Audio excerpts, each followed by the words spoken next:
Alors, maintenant, que dire de ces personnes-là qui ont fait des études et arrivés à un certain niveau, ils n'ont pas eu l'opportunité de travailler dans le secteur de leurs rêves par rapport à l'école et qui se découragent, qui bref, ils justifient le fait d'être inactif par « Ok, j'ai fait l'école et aujourd'hui, voilà, je n'ai pas de travail, j'ai déposé des demandes. » Qu'est-ce que vous dites? Est-ce que le fait pour ces personnes d'être inactives, est-ce que c'est justifié?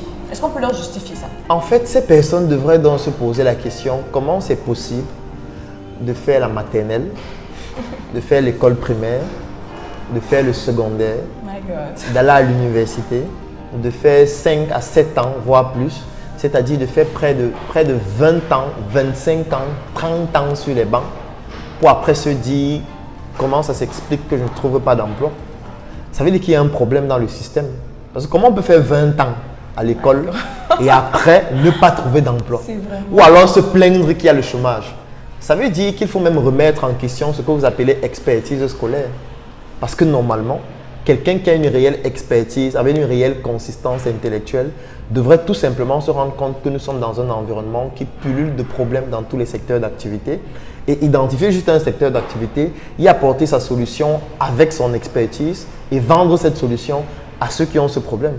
Donc si après 20 ans, 25 ans, 30 ans, vous n'êtes pas capable de le faire, alors que celui qui n'a pas le BEPC a pu bien comprendre que dans ce quartier, les gens ont besoin des chaussures et il a pris les chaussures, il a commencé à vendre, il s'est fait de l'argent. Si vous avez fait 20 ans et 30 ans sans comprendre ce que lui comprend depuis qu'il fait le BEPC, c'est que le problème c'est vous. Ou alors le problème c'est le système, ou alors le problème ce sont les deux.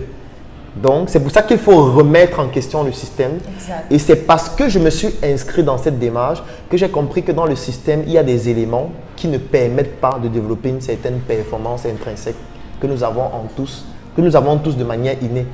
Et c'est pour ça que j'ai décidé d'écrire le livre Les jeunes entrepreneurs africains, dans lequel je parle donc de ces failles de notre système éducatif et je montre comment faire pour pouvoir braver cela en diversifiant ses connaissances et sans tomber dans le piège, je vais dire le premier piège du système éducatif, c'est l'unidisciplinarité, c'est-à-dire le fait de faire une seule chose, de se spécialiser uniquement dans cette chose et d'être donc amputé d'une autre réalité de la vie qui nécessite d'avoir les compétences pluridisciplinaires pour pouvoir les observer. Je pense qu'après cette vidéo, il n'y aura plus d'excuses. Vraiment, il n'y aura plus d'excuses. Et le livre, il est disponible, je pense, sur de façon électronique. Oui, de façon électronique sur le site de Startup Academy, www.startupacademy237.cn, dans les sièges de Startup Academy, au niveau de la diaspora, sur Amazon, sur eBay, sur plusieurs plateformes. C'est partout, il n'y a pas d'excuses. Ok, merci énormément vraiment pour tout ce que vous faites, parce que je me dis que des fois on cherche des modèles et on nous présente parfois des modèles qui sont loin de nous, mais de plus en plus je pense qu'on devrait être fiers d'avoir des modèles qui sont près de nous et vous êtes vraiment un modèle.